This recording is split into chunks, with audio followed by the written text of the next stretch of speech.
Šodien Tavs Auto TV stāsts par to, kā elektroauto no otra auto ģimenē pārtop par favorītu. Cilvēki, kas ir nopirkuši to elektroauto ar domu, ka tas būs kā otrais auto, viņš diezgan ātri kļūst par primāru auto, jo ir ērtāk, ir neslīdzami lētākas izmaksas, un tā kopumā tā braukšanas pieredze ir patīkamāka, ir klusāka, atsaucīgāka. Un dosimies testa braucienā ar auto, par kuru daudzi no mums vēl pirms mirkļa nezināja teju vai neko. Tavs Auto TV atbalsta Sixt autonoma, pilna servisa auto leasings un auto abonēšana. Goodyear un Ignitis On, vadošais lieljaudas uzlādes tīkls Baltijā. Šodien Tavs Auto TV filmēšanas komanda pirmoreiz dosies ceļā ar 100% elektrisko MG4. Kā jau iepriekš esam jums stāstījuši, no šī gada augusta Auto Brava kļuvis par šī leģendārā britu zīmola oficiālo pārstāvi Latvijā. Pašlaik MG zīmols atrodas Ķīnas kompānijas SAIC īpašumā, un tas, kā zināt, ir viens no lielākajiem autoražotājiem pasaulē.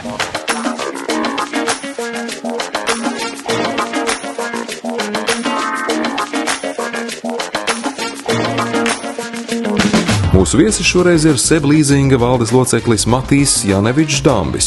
Cilvēks, kurš no bērnības interesējies par auto, jeb visu, kas rūc un kustas. Matīsam ir vairāk nekā 10 gadu pieredze banku sfērā. Viņš strādājas uzņēmumu finanšu konsultācijās un lielo uzņēmumu kreditēšanā. Pašlaik darbojas SEB līzingā, atbildot par risku vadību. Viņš joprojām interesējas par auto, tajā skaitā elektriskajiem, un piedalās konkursa Latvijas e-auto žūrijā. Cipari man vienmēr ir patikuši un padavušies. Skolā tā bija matemātika, tāpēc arī savu karjeru saistīs ar finansēm, riskiem un savā būtībā cipariem. Ņemot vērā, ka man vienmēr auto ir bijusi sirdī tuva tēma, tad tā emocionālā puse un tā subjektīvā puse izvēloties transporta līdzekli arī vienmēr ir spēlējis lomu. Protams, ka cenšos arī skatīties uz to visu no racionālās puses, kādas ir tās izmaksas, kas ir tas, ko tu dabū par to naudu, ko tu samaksā par to transporta līdzekli. Pirmais iespējas par MG4 pēc saviem tehniskajiem parametriem un sajūtām pirmajā testa braucienā tas ir ļoti līdzīgs Volkswagen ID3 vai Cupra Born. Tā dzinēja jauda ir identiska Volkswagen ID3 Pro, 150 kW jeb 204 zirgspēki. Arī riteņu piedziņa ir klasiskā jeb aizmugurējo riteņu. Baterijas kapacitāte arī ļoti līdzīga, vienam 63 kWh, otram 64. Riteņu bāze gan ir atšķirīga. Lai arī MG4 ir nedaudz garāks, tā riteņu bāze ir par 6 cm īsāka. Un, lai gan neviens oficiāli neapstiprina šo divu auto radniecību, jāpiemina, ka SAIC jau kopš 1984. gada sadarbojas ar Volkswagen grupu. Viņi pat ir dibinājuši kopu uzņēmumu SAIC Volkswagen Automotive Co., kura mērķis ražot Volkswagen un Audi markas automobiļus tieši Ķīnas tirgumu. Šīs sadarbības rezultātā SAIC ir kļuvusi par lielāko autoražotāju Ķīnā un vienu no lielākajiem pasaulē. Elektroauto pēc būtības visi ir diezgan līdzīgi. Elektromotoram pēc būtības baigais raksturs nav. No 100 000 elektroauto atšķirās stipri mazāk nekā varbūt 20 000 4-cilindru motors no 100 000 vai 12. MG ir izdevies diezgan labi, man liekas, notvert to zīmolu sajūtu, kas ir tā kā viegls, sportisks, pieejams auto. Man liekas, arī braucot ar šo auto ir tāds sajūta, ka viņš ir atsaucīgs, salīdzinoši viegls, salīdzinoši precīzi vadāmību un atsaucīgu gāzi. Salonā MG4 atbilst budžeta klases auto. Lai arī multifunkcionālā stūra ir apšūta ar ādu, pārējā salona apdāre ir vienkārša. Priekšējais panelis gan ir no mīkstās plasmasas, taču vietām sastopamas cietas plasmasas un ekonomiski risinājumi.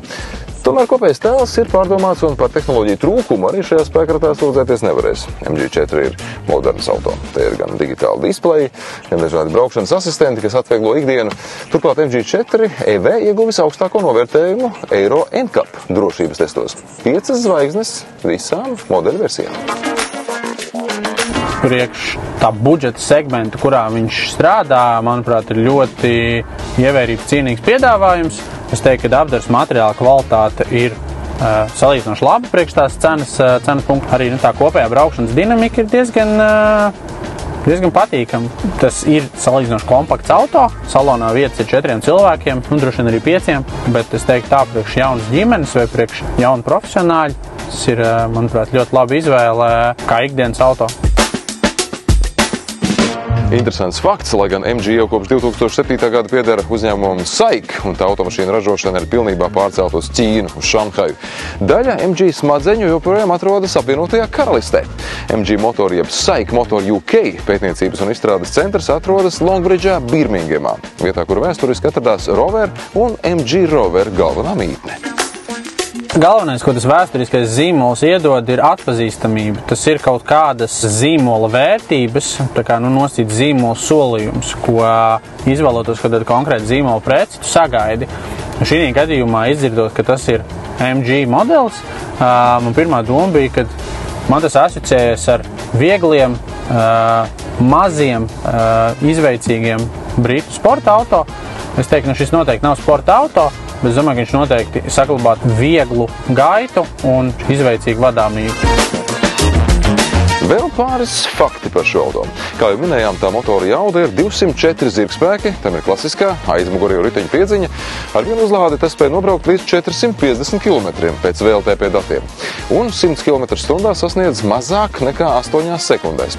Bāzes cena autobrauva motors salonā Krastielā sākot no 29 990 eiro. Taču pats svarīgākais, ko vēlamies uzsvērt, ir MG4 gaitas īpašības. Tā piekaras regulējums ir kā radīts Latvijas ceļiem. Tas labi tiek galā ar nelīdzenumiem, ieskaitot ātrumvaļņus, un arī trokšņa līmenis salonā ir normas robežās. Manuprāt, plašai sabiedrības daļai viedoklis par elektroauto ir balstīts mītos, kas tomēr nedaudz sakrīt ar mūsu pagājušajā gadā veikto pētījumu, kur mēs redzam, ka tiem cilvēkiem, kam ir tiešām bijusi personīga saskara ar elektroauto, vai pats lietojas, vai teiksim, kādam draugam ir bijis un ir tiešām padalījies ar tādu personīgo pieredzi, tā gatavība izmēģināt vai pašam pēc tam iegādāties arī kļūst lielāka. Jo pēc būtības, jo tas auto ir no tādas braukšanas viedokļa ļoti patīkams. Viņš ir kluss, ļoti atsaucīgs, stabils, un tas padara tādu auto, kas ir ļoti patīkami vadāms un braucams. Ko varam secināt pēc visa? MG4 vēlreiz apliecina, ka klasiski auto zīmoli spēj veiksmīgi atzimt arī mūsdienu elektromobilitātes laikmetā, apvienojot modernu tehnoloģiju, konkurētspējīgu cenu un sava vēsturiskā zīmola sakņu spēku. Vai tas ir ideāls? Droši vien jau ne. Taču raugoties uz to, ko šis auto piedāvā, īpaši ņemot vērā cenu un aprīkojumu, MG4 noteikti būs nopietns konkurents Eiropas elektroauto tirgū. Paldies, ka šoreiz skatījāties. Tiekamies nākamreiz Tavs Auto TV. Tavs Auto TV atbalsta Sixt autonoma, pilna servisa auto leasings un auto abonēšana. Goodyear un Ignitis On, vadošais lieljaudas uzlādes tīkls Baltijā.